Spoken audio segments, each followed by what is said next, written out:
Morning everyone, তোমরা সবাই কেমন আছো? আশা করি তোমরা সবাই ভালো আছো। আমি শ্রাবন্তী, আমার নতুন একটি ব্লগে তোমাদের সকলকে জানাই অনেক অনেক স্বাগত। দেখো, আমি ঝুড়ি হাতে নিয়ে একদম বাগানে চলে এসেছি, কারণ করলা তোলার জন্য। আর করলা গাছগুলো না আমি আর রাখবো না, কারণ ফুল গাছগুলোকে না পুরো ঢেকে ফেলেছে আর ফুল হচ্ছে না, পুরো জঙ্গল লাগছে বাগানটা, দেখতে বাজে লাগছে। আর করলাগুলো তো সব পোকা পোকা হচ্ছে, সেরকম ভালো করলা হচ্ছে না, তাই ভাবলাম গাছটা কেটেই ফেলবো। তাই আগে খুঁজে খুঁজে করলাগুলো আমি তুলে নিয়েছি, তবে সেরকম করলা পাইনি, সব পোকা পোকা করলা। আর দেখো গাছটা এত শক্ত শক্ত হয়ে গেছে, তার জন্য না আর পুরো গাছটা টানা যাচ্ছে না। আর পুরো গাছ যদি আমি করলা গাছটা টানছি, তখন না ফুল গাছগুলো একদম নিচু হয়ে আসছে, যদি ফুল গাছটা আবার ক্ষতি হয়। তার জন্য আমি কী করলাম, কাঁচি নিয়ে আসলাম, কাঁচি নিয়ে এসে একটু একটু কেটে নিয়ে তারপরে আমি টেনে পরিষ্কার করে দিচ্ছি।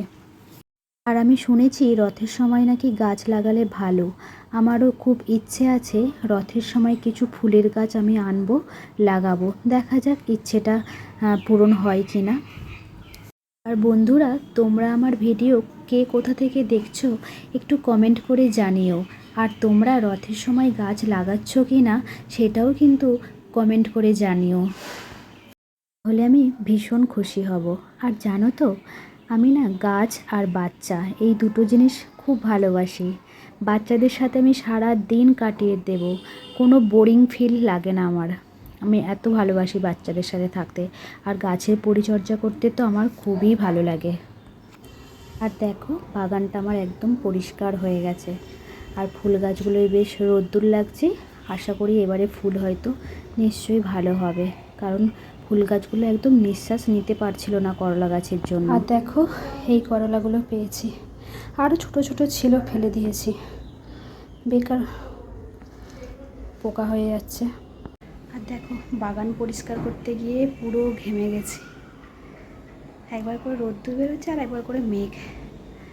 আবার গিয়ে একবার স্নান করে আসতে হবে, নাহলে গা হাত চুলকবে, বিচ্ছিরি অবস্থা হবে। আর ঘেমে গেছি তো একবার স্নান করতেই হবে আর একবার। তারপর আমি ভাবলাম স্নান করতে যাওয়ার আগেই একবার ঘরটা ঝাঁটিয়ে দিই, একেবারে ধুলোর কাজটা করে নিই। আর স্নান করে এসে এই ধুলোর কাজ করতে ভালো লাগবে না।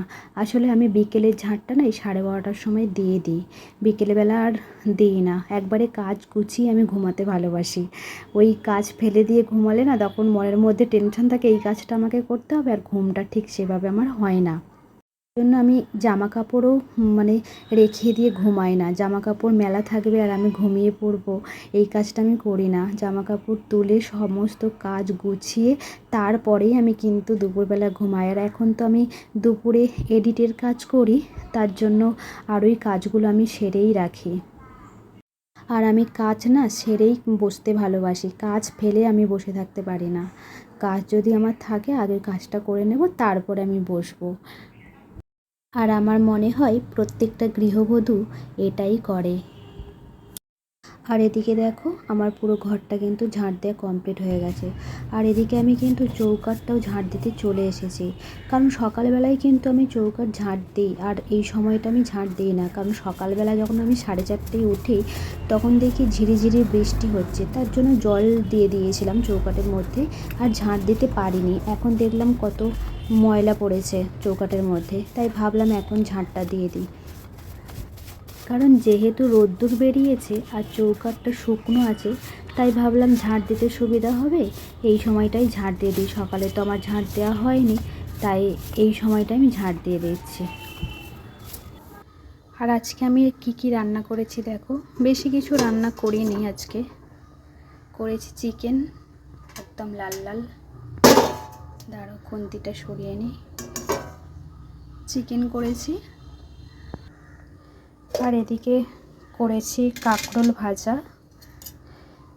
ভাজা, করেছি। আর এটা আগের দিনের চিংড়ি মাছ আছে, চিংড়ি মাছের মালাইকারি করেছিলাম, একটু আছে অল্প, ব্যাস এটুকুই রান্না আজকে, বিশেষ কিছু রান্না করিনি। চলো এখন বাজে 1টা কিন্তু দুপুর, এবার আমি আমার খাবারটাও বেড়ে নিয়েছি, এবার খেয়ে নিই। চলো, ঘড়ির কাঁটায় বাজে কিন্তু এখন বিকেল 5টা।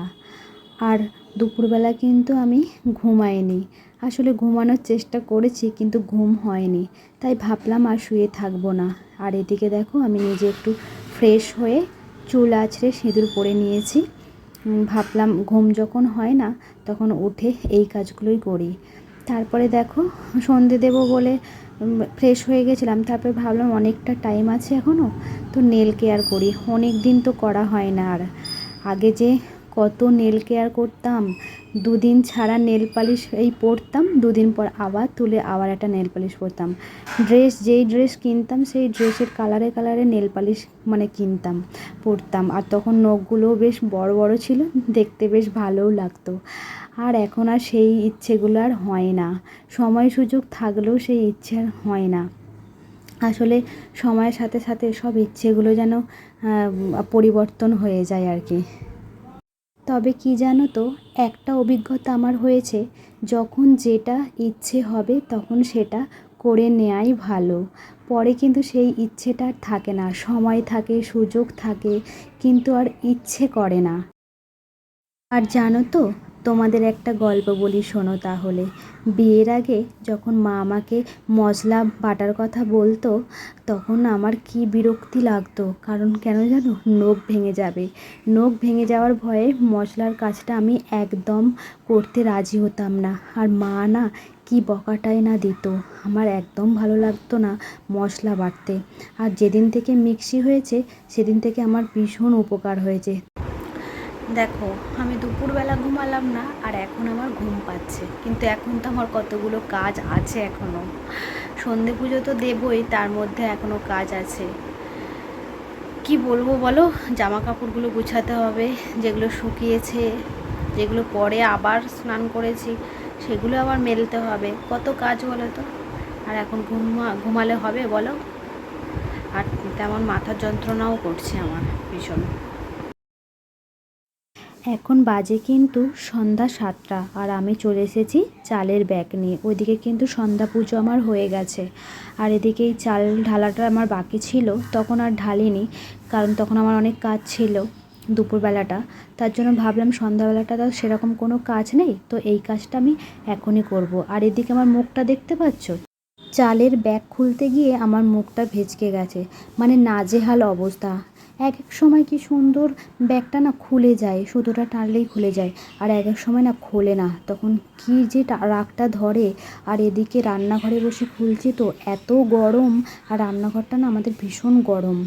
আর এদিকে খুলছেন, দেখো কত যুদ্ধ করার পর ফাইনালি কিন্তু চালের ব্যাগটা খুলে গেছে। আর এদিকে আমি চালগুলো ঢেলে নিচ্ছি। তারপরে দেখো চাল ঢালতে গিয়ে কিছুটা চাল আবার পড়েও গেল, মানে কাজ বাড়িয়েই দিচ্ছে। এই গরমটার মধ্যে এই চালগুলোকে আমাকে একটা একটা করে কুড়িয়ে রাখতে হয়েছে, কি বলবো আর তোমাদের। বন্ধুরা, তোমাদের সাথে দেখা হয়েছিল সন্ধ্যাবেলা, তারপরে ভাবলাম অনেক ভিডিও শেয়ার করব তোমাদের সাথে, কিন্তু আর পারলাম না। এখন বাজে কিন্তু 9:30, মানে এত মাথার যন্ত্রণা করছিল আমার, মানে কি বলবো। দুপুরবেলা ঘুমায়নি বলে তার জন্য নাকি জানি না, মানে ভোর 4:30টায় উঠেছি, তারপরে তো আবার ঘুম হয়নি। দুপুরবেলা একটু ঘুমাবো আর ঘুমই হলো না।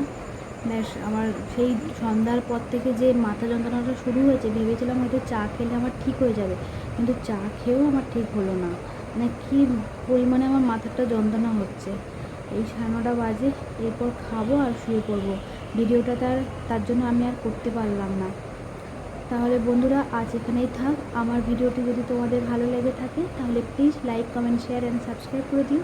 ভালো থেকো, সুস্থ থেকো, সাবধানে থেকো। আবার দেখা হবে নতুন একটি ব্লগে। টাটা বন্ধুরা।